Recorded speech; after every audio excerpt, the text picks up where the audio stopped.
ഗസയിൽ നിന്ന് ആക്രമണം ലെബനനിലേക്കും ഇസ്രായേൽ വ്യാപിപ്പിച്ചിരിക്കുന്നു.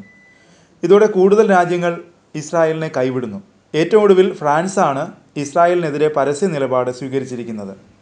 സെപ്റ്റംബർ 25-ന് UN ജനറൽ അസംബ്ലിയിൽ സംസാരിക്കുമ്പോഴാണ് ഫ്രഞ്ച് പ്രസിഡന്റ് ഇമ്മാനുവൽ മാക്രോൺ ലെബനന് പിന്തുണ പ്രഖ്യാപിച്ചത്.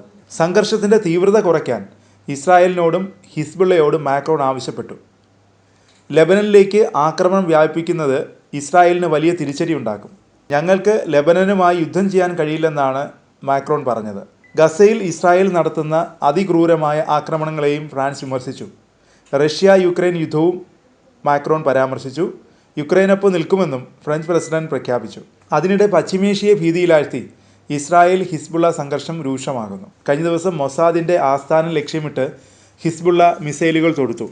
ലെബനന് എതിരായ ആക്രമണത്തിൻ്റെയും കമാൻഡർ ഇബ്രാഹിം ഹുബൈസിയുടെ കൊലപാതകത്തിലുമുള്ള പ്രതികാരമായാണ് ഹിസ്ബുള്ളയുടെ നടപടി. ബുധനാഴ്ച രാവിലെയായിരുന്നു ആക്രമണം. ഹിസ്ബുള്ള ആക്രമണം തടഞ്ഞതായി ഇസ്രായേൽ സൈന്യം അറിയിച്ചു. മിസൈലുകൾ തകർത്തതായും സൈന്യം വ്യക്തമാക്കി.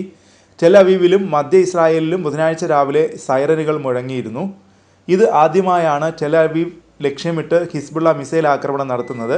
ആക്രമണത്തിൽ ആളപായമോ നാശനഷ്ടമോ റിപ്പോർട്ട് ചെയ്തിട്ടില്ല. അതേസമയം ഹിസ്ബുള്ളയ്ക്കെതിരായ വ്യോമാക്രമണം ഇസ്രായേൽ തുടരുകയാണ്.